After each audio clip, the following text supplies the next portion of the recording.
killed your own self from a parallel dimension? It was self-defense. Welcome to Decoding TV's coverage of Peacemaker Season 2, Episode 4.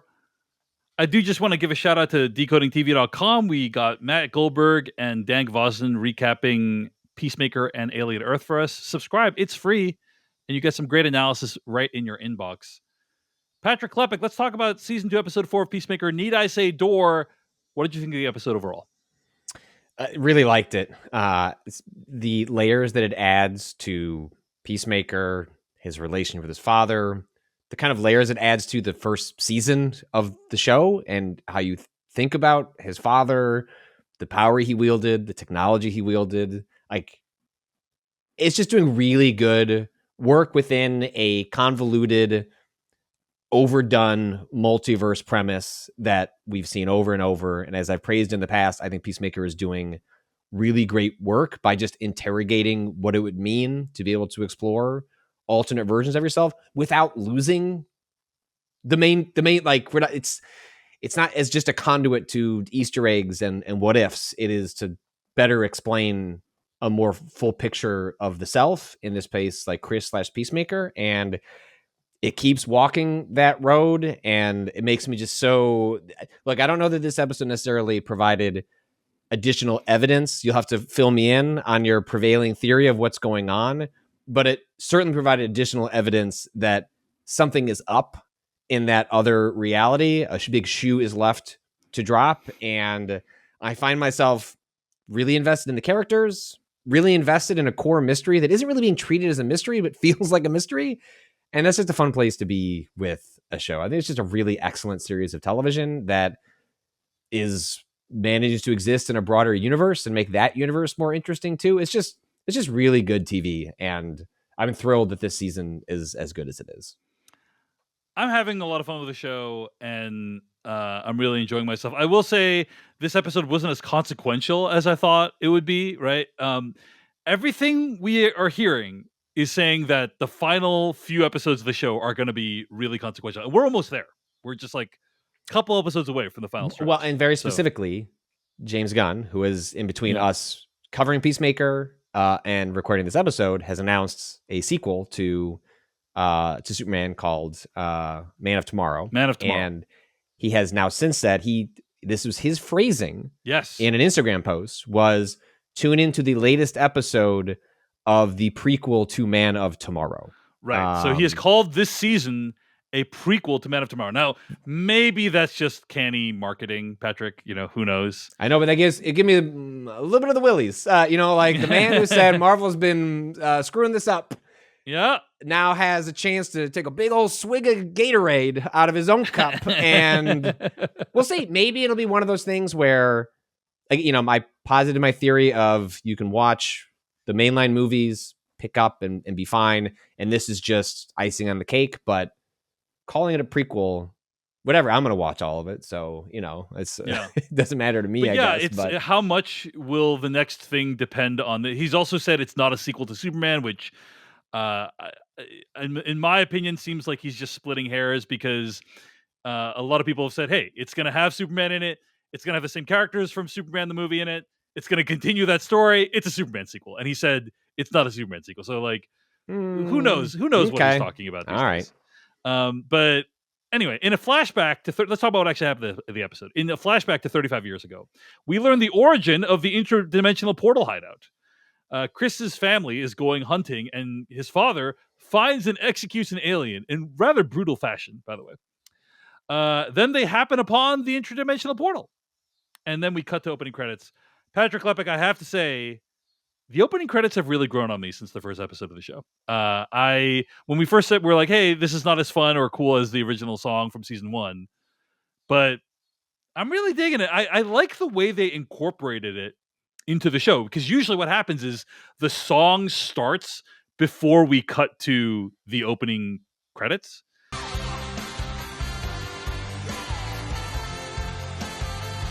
So you get like a lead in into it, and I think it's really, really well done. So I just want to say, it has almost surpassed season 1's opening credits for me in terms of how much I'm enjoying them. Are you experiencing a similar journey, or is it just me? I don't think I'm quite where you're at, but I will agree that the song has grown on me. I mean, say what you want about James Gunn and his reliance on needle drops, but the man has exquisite taste in music and frequently is plucking from a catalog that is just like completely unknown to me. And so that's always my favorite part of, you know, a James Gunn soundtrack is like, I'll know, like, you know, you'll know half the songs. It's not like he's picking complete obscurity, but then he pulls something like this where it's like, well, I've listened to glam rock and metal before, but I've never heard this song. And so all of a sudden then I'm on Apple Music looking up looking up Foxy Shazam. Yes. But anyway, back in the present day, the Argus team is about to invade Chris's home, but Economos manages to get a warning off to Chris via text message. Chris grabs a strange device and tries to escape with Eagly, but is forced to fight with Judo Master in the forest before he's able to get away. So, look, we all know this is a TV show. It doesn't have the budget of a big budget blockbuster movie, but I would say this is a solid action scene. Like, very cool. You feel the impact of some of these hits. It's fun. It's two characters we know from the first season mixing it up. So I like the fight scene. Patrick, any reaction to the biggest action we got in this episode? Well, I think part of what makes it work is that these are the fight scenes in Peacemaker are grounded characters, right? Like they are, yes, like Peacemaker is a larger than life. He's a highly skilled, you know, fighter, assassin, whatever. But like, it's a guy. It's a dude. It's a dude hitting another dude. And like what, the Marvel shows can, you know, get into trouble is you're, you know, like a Miss Marvel or something like that. You're working with really expansive, fantastical powers that like have to be depicted on television show pseudo movie budgets, and like that just gets you, it limits what you can do with the scenes and the choreography. And so I remain impressed by like what Peacemaker is able to do because it's limiting its scope, and the power sets of the characters thus make it, you know, just make a cool, you know, 2-minute fight scene in the woods. All right, like that's easier than like make sure you know, the reality altering powers are like really interesting because that's all we have budget for in this episode. The rest is going to be in a warehouse. You know what I mean? It's just right. Yeah. It's just, you know, whether that is was all planned that way or it's just the nature of how things worked out.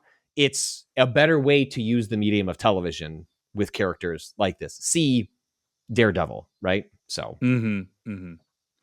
Chris texts Adebayo for help. He needs to transfer the portal from his dad's house to wherever they're going. And they arrive at Chris's grandfather's house. It's really run down, but Chris successfully transfers over the portal. And back at Chris's house, Economos opens the door where the portal used to be, only to find Chris's closet behind it. There is a fun scene where Adebayo and Chris talk with each other, catch up about a lot of stuff, including Adebayo buying an ad in a magazine that apparently only 12 people read. I gotta say, look, it's very sad what happened to Adebayo this episode, but regarding the ad, but it is still really cool. Like you and I'm sure Patrick, the first time you got published in a gaming magazine, and you saw your name in print, that was still a cool moment, right? You know? Yeah, there is. Physical objects still hold a, and I noticed these with my children. Like, yes, they're very, you know, kind of digital citizens first, but there is still an allure to the physical object and sort of seeing something in the world that reflects something you did is very cool. What's an example of that for your kids? Like Switch cartridges. They're into those. Yeah, I mean, most of their games are bought digitally or stuff that I get access to through work. But then a game will be important enough, like Minecraft, right? Where it's like I want Minecraft on the little cartridge because that means so much to me that I want it represented in the real world, and I can like move it from my sister's Switch to my Switch. And so that is one of those instances where, like, again, they don't have the same relationship that you or I have to physical objects, but it betrays the idea that there's nothing important about something that you can see and feel. I recently got a refurbished Polaroid camera and started taking pictures with my nephew. Like I'll like teach him how to try to use it, and we take pictures together. And it's just so cool to be able to say, hey, look at this physical photo. You made this. You made this physical photo. My oldest has two different cameras that function slightly differently that both produce, spit out the photos, and she has whole little albums she's put together of stuff like that. And, Yeah, but you kind I'm of a have firm believer in physical Yes. media for sure. Yeah. So out of bio, keep those dreams. It doesn't matter that no one reads the magazine. I mean, yes, what she's making is not art. Okay, she's just buying an ad, so it's not the same thing. But But still, it's validation of something she's trying to build, which is Yes. her business and helping people. So, it's a direct extension of that. yeah. Anyway, when Rick Flag Sr. learns about all this stuff, he decides to pay Amelia Harcourt a visit. He reveals to her that Amanda Waller blackballed her, preventing her from being employed at any U.S. intelligence agency, but Flag offers her employment if she can deliver Chris, and Harcourt agrees. I just gotta say, there is a photo of Rick Flag Jr. and Sr. in this episode, and it looks so like they look nothing alike. They don't even look the correct age apart. Those are two dudes out at a bachelor party, like for their friend. Every time I see them, okay, fine. Like the show is trying to convince me that is Rick Flag's dad. Fine, I can kind of buy that if you draw attention to how ridiculous that looks, then I'm not gonna. Yes, it's gonna make it hard for me to buy it, right? I agree. So don't try to show the visual. Just looks so ridiculous. Like it just, It's funny because I think you and I looking at like the Star Wars stuff and their choices with like Luke Skywalker. It's like just recast, like don't like use CGI technology to make him younger. And then like here, it's like don't recast. Maybe use like a little CGI. I don't know, but like it looks weird. Well, I think I'm so curious if when James Gunn cast Frank Grillo in the new DC universe, he was thinking to himself, "Oh, this guy needs to pass for Joel Kinnaman's dad," right? Was that part of the thinking at the time? Like, who knows, right? I think this is just rolling with the, you know what I mean? Like in the same way that we see what Gunn does when he's confronted with the reality of it. But he said, if someone wanted to stop being in a role that was prominent in this version of the DCU, or someone tragically passed away, like a Chadwick Boseman, he would just simply recast. And it's like, okay, well, like maybe that's this situation. He's like, he's just rolling with, yes, there's a visual weirdness to this, but it is what it is. Yeah, or maybe Rick Flag Jr. was adopted, and I don't want to like make fun of that if that's the case, but I don't think that is part of the. I don't think that's. I mean, sure, shout outs to adoption, like support it, but like, I don't think that's. I don't think that's what's happening here. If honestly, he was adopted, his feelings would still be valid. Like I don't want to take that, but also, yeah, they didn't. They never established that. They never established it. I'm rooting for this. This is something that James Gunn would do. I hope at some point there's just a joke this season about like people were like, "Oh, are you two brothers?" Like, just some like, is that your younger brother? Like, there should be some way of nodding at it. It's just because very funny. They've tried to make Frank Grillo look younger than he is, and then Joel Kinnaman is just a very mature. He's a tall dude, very mature looking fellow. So it just looks like they're like 5 years apart in age. Agreed. Anyway, very silly. Okay. Red Saint Wild is able to use some cultural appropriation dancing to figure out where exactly the location of Eagly is, and therefore where the new portal is. And that's where the episode ends. All right, let's just talk a little bit about Red Saint Wild. I mean, I'm okay with it. Like he's calling Judo Master Chinaman, kind of lazy humor from James Gunn. But the thing is, if it was any other filmmaker, I'd be way less cool with it. But because James Gunn has shown himself to really I think he really understands ideas like cultural appropriation. I think he understands the importance of having. He calls it out. Like, there's a character that says, like, I'm not going to listen to Mr. Cultural Appropriation. Yeah, exactly. I think he gets it. So I'm overall fine with this character's portrayal because I think we're meant to think that he's ridiculous and awful. But anyway, but it's just kind of like, like it's not. I mean, you know what I mean? Yeah. Now, I mean, look, James Gunn comes from a trauma, which trauma is, and you could also describe it as edgelordy. Like those are that's right. Sometimes distinctions without a difference. And this feels like this is coming from that. Like he feels like he's constantly like hit like no. like no, like with like just like don't do that. Like I feel like sometimes he's suppressing like his like very nature, like the world that he comes from. Like look at his tweets, right? Like that like got him in a bunch of like trouble with Disney years back. Like that is all from a version of James Gunn that like we don't see that much of these days, but it kind of like bleeds out every once in a while. And so I want like it is a little bit of do you get to have your cake and eat it too by saying like haha cultural appropriation joke. Okay, but now I get to use like the stereotype and like I get to like you know what I mean? Like it's a little bit. If I say it's bad, then it's not bad. And again, he's smarter than that. This is a very like astute filmmaker. But I haven't read. I'll be curious, especially after this episode.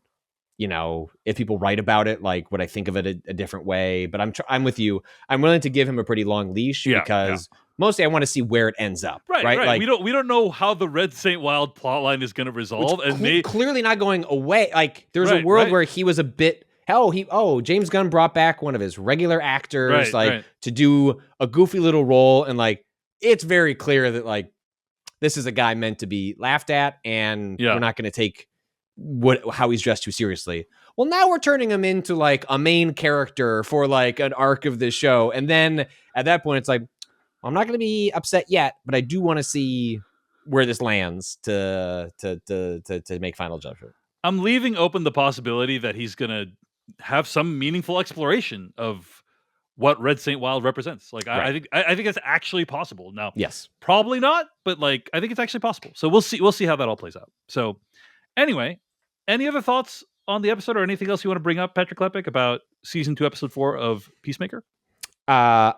The one thing I'll say is, and this is unfortunate just because of the nature of you and I professions. I'm online and reading lots of stories, and I wish I didn't know that something really important happens that's transformative to like episodes, 6, because I'm just constantly sort of thinking about that while I'm watching the show, and it's not taking away from my enjoyment, but like it is a little bit because I feel like I'm thinking ahead of where the show is at, and that's my own fault for just knowing too much, but also you can't say that it hasn't been part of the press push for Peacemaker. It's very much been like James Gunn, other actors out there, whether by coincidence or as a coordinated push.